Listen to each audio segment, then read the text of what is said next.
last time you went into a pool? Unless you were a lifeguard or you were on the swim team, you don't swim like that. You float around, you fuck around, you go underwater, but you don't swim.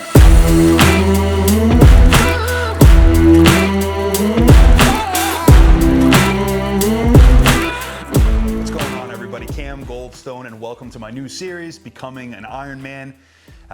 And for those of you that don't know what an Ironman is a triathlon event. I'm selecting to do what's known as a 70.3 or a half Ironman, which is a 1.2 mile swim, a 56 mile bike ride, and then a 13.1, or better known as a half marathon run. And you do these events one after another. So again, you start with the swim, you enter into the water with a wetsuit, then you hop on your bike. And then once you're done with the bike ride, you go to the run. And the typical time frame for these events, you're looking at, if you're an efficient or proficient swimmer, which I'm not, so I'm learning, you're looking at about a 45 to 50 minute swim, and then a 56 mile bike ride. If you're cruising at about 20 to 21 miles an hour, which is a good pace, you're looking at a sub 3 hour, so 240 to 3 hour-ish bike ride. And then depending on your running speed, of course, you're looking anywhere but from a 2 to a 2 hour and 20 minute half marathon. I've only ever run one half marathon before. I did it last year and it was just over 2 hours. But of course, that was just the run. So you couple in the fatigue and the muscular endurance that's required to do all three of these events back to back, and your time's going to get slower. This event's gonna be extra special for me, only because after my last knee surgery, I was told that, and this is to quote, you know, you'll never be able to run a marathon, right? You're never gonna be a runner because of the condition that my knees were in and the work that was done to them. Not that I'm running a marathon, but I feel like a 6+ hour cardiovascular muscular endurance event is equivalent, you know? So it's fun to really push your body to the limits, and I'm not a smaller guy. I don't have the build of an endurance athlete, so I think it'll be that much cooler if I can just complete this thing. And again, the goal isn't to win or to place. It never is. The goal is to be the best version that I can be on race day, put all my time and effort into the training, never miss days, eat what I'm supposed to, and just give it my all and just try something new. And the training gets intense. Right now, the training it's a 20-week program. It's blocked off into 5 4-week groupings. What happens is it gets broken down through the 7 days of the week, right? So I'll take you through it. So Mondays, we have a swim. So it's a 30-minute swim followed by a leg training workout.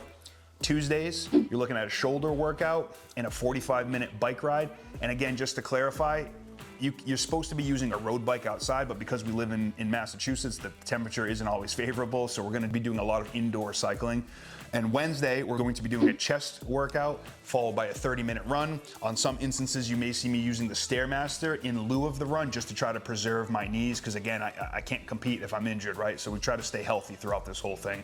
Thursdays, you're looking at a 40-minute swim, and I'm gonna be doing some arm training during the Thursday workouts. Friday's supposed to be a complete off day or rest day. I'm electing to still continue to train back on Fridays.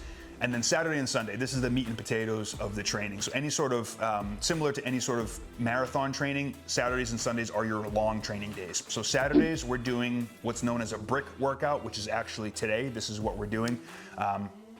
Brick workouts are 2 workouts in one. So you're doing a bike ride followed by a run. Typically the bike ride is much longer, and then you transition into the run. And the reason for that is to simulate what it's going to be like on race day. So today we have a 70-minute bike ride, and then as soon as I get off, I'm drinking, you know, my amino acids, my carbohydrates, putting my running shoes on, adding some extra layers, of course, because it's about 25 degrees out, and then hitting the road for a 20-minute run. And it's an easy run. And as the weeks go on, the intensity of the workouts change. And then tomorrow, or Sundays, we have a long run. So week 1, Sunday 1, started with a 40-minute run, and what we're doing is we're adding 5 minutes to that run each Sunday, up until week like 16 or so, week 16 or 17, where we hit maybe hour-and-a-half runs. Why am I doing a triathlon? What made me pick this? I think it's just gonna be fun, and it's just another challenge, something that's outside of the box, something that most people look at you and say, you know, you're crazy, like, why do you do this? And for me, I love the process, and I've really fallen in love with pushing my body past certain limits. The people that have followed me before know that I did a bodybuilding show last year, my first one ever, and it really put me outside my comfort zone. So I figured this year, why not try something else, right? Something new. And doing something like this in your personal life, just totally shifts your mindset in the real world as far as like your business, whatever you do for work, your relationships. They go hand in hand. It helps you to keep focused. It shows you having a goal, having the discipline, creating a path to that goal, and executing the plan will get you there. You have to find what works for you. You have to find what motivates you. Otherwise, what's the point, right? We all get to live this life once. We get to try it one time. Might as well do what makes you happy, what fuels that fire. And that's kind of what I've been all about for the last few years.